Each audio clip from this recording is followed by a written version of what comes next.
Hey guys, இந்த வீடியோல இந்த வாரம் பிக் பாஸ் எவிக்ஷன் யாருன்னு தான் பார்க்க போறோம். இந்த வாரம் டபுள் எவிக்ஷன் இருக்கு. ஒருத்தங்களை எவிக்ட் பண்ண போறாங்க, இன்னொருத்தங்களை சீக்ரெட் ரூம்ல வைக்க போறாங்க அப்படின்னலாம் நிறைய பேர் சொல்லிட்டு இருக்காங்க. அது உண்மையான தெரியல. நமக்கு வந்து நியூஸ் என்ன, யார் எவிக்ட் ஆக போறாங்கன்னு இந்த வீடியோல பார்க்கலாம்.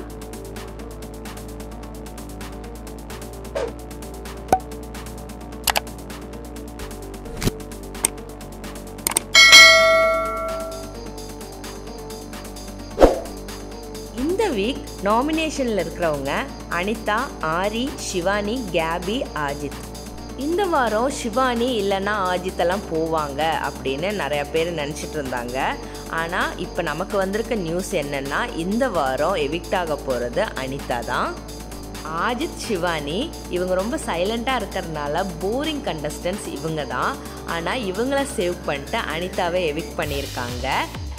அனிதா ஓவர் ரியாக்ட் பண்ணுவாங்க. அவங்க சிரிப்பு, அவங்க எக்ஸ்ப்ரெஷன்ஸ் எல்லாமே ரொம்ப இரிட்டேட் ஆகும்.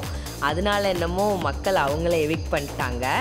ஆஜித்துக்கும் அனிதாவுக்கும் தான் கம்மி ஓட்ஸ் வந்திருந்தது. அனிதா ஆரியை ரொம்ப மிரட்டுற மாதிரி ஒரு ஃபைட் இருந்தது. என் புருஷனை பற்றி பேசாதீங்க, பிரபாவை பற்றி பேசாதீங்க அப்படின்னு சொல்லிட்டு. ஆரி வந்து அவங்கள பற்றி தப்பாக எதுவும் பேசலை, இருந்தாலும் ஓவர் ரியாக்ட் பண்ணிட்டாங்க. அனிதா ஓவர் ரியாக்ட் பண்ணிட்டாங்கன்னு தான் சொல்லணும். அவங்க சிரிக்கிறது எல்லாமே கொஞ்சம் இரிட்டேட்டிங்காக தான் இருக்கும். அதனால தான் ஆரியோட ஃபேன்ஸ் வந்து ஆஜித்துக்கு அதிகமாக ஓட்டு போட்டு அவங்கள சேவ் பண்ணி அனிதாவை எவிக்ட் பண்ணதாக சொல்கிறாங்க. கொஞ்சம் பேர் சொல்கிறாங்க நெக்ஸ்ட் வீக் ஃப்ரீ டாஸ்க் இருக்கும், ஃபேமிலியெல்லாம் என்ட்ரு ஆவாங்க, அனிதா இருந்தால் பிரபா வருவாங்க, ஓவர் ரியாக்ட் பண்ணுவாங்க, டிஆர்பி ஏற்றிக்கலாம், அதனால அனிதாவை சீக்ரெட் ரூமில் வச்சுருப்பாங்க அப்படின்னு சிலர் சொல்கிறாங்க. அதெல்லாம் உண்மையாக பொய்யான்னு தெரியலை. நமக்கு அந்த மாதிரி எந்த நியூஸும் வரலை. நமக்கு வந்திருக்க நியூஸ் இப்போ வரைக்கும் என்னன்னு பார்த்தீங்கன்னா அனிதா தான் இந்த வாரம் பிக் பாஸ் வீட்டை விட்டு வெளியே போகிறாங்க. அனிதா பிக் பாஸ் வீட்டுக்குள்ளே வரும்போது அவங்களுக்கு நிறையா ஃபேன்ஸ் இருந்தாங்க. பிக் பாஸ் வீட்டுக்குள்ளே வந்து சின்ன சின்ன விஷயத்த ரொம்ப பெருசாக ஓவர் ரியாக்ட் பண்ணுறனால ஃபேன்ஸ் எல்லாமே ஹேட்டர்ஸாக மாறிட்டாங்க.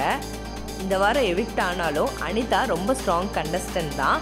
பிக் பாஸில் இருக்கிற சிலர் கூட கம்பேர் பண்ணும்போது அனிதா நல்லாவே விளையாண்டாங்கன்னு தான் சொல்லணும். என்ன மாதிரி பேசினா வெளியே எப்படி ப்ரொஜெக்ட் ஆகும் அப்படின்னு யோசிச்சு விளையாடுற ஒரு கண்டஸ்டன்ட் கூட சொல்லலாம். ஒரு எபிசோடில் கமல் சார் சொன்னார், ஃபேமிலி மெம்பர்ஸை பிக் பாஸ் வீட்டுக்குள்ளே இன்வால்வ் பண்ணி பேச வேணாம், தப்பாக பேச வேணாம், அந்த மாதிரி சொல்லியிருந்தார். அந்த ஒரு பாயிண்ட்டை வச்சு அனிதா பண்ணுறது சரின்னு நினச்சி ஆரி கூட ஃபைட் பண்ணாங்க. அதுவே அனிதாவுக்கு பேக் ஃபயராக வந்துருச்சுன்னு சொல்லலாம். இந்த வீடியோ பிடிச்சிருந்தா லைக், ஷேர், கமெண்ட் பண்ணுங்கள். சண்டே யார் எவிக்ட் ஆக போகிறாங்கன்னு சாட்டர்டேவே தெரிஞ்சுக்கணுன்னா நம்ம சேனலை சப்ஸ்கிரைப் பண்ணுங்கள். மறக்காமல் பெல் ஐக்கானும் கிளிக் பண்ணுங்கள். இனி அடுத்த வாரம் யார் எலிமினேட் ஆக போகிறாங்கன்னு பார்க்கலாம். தேங்க்ஸ் ஃபார் வாட்சிங்.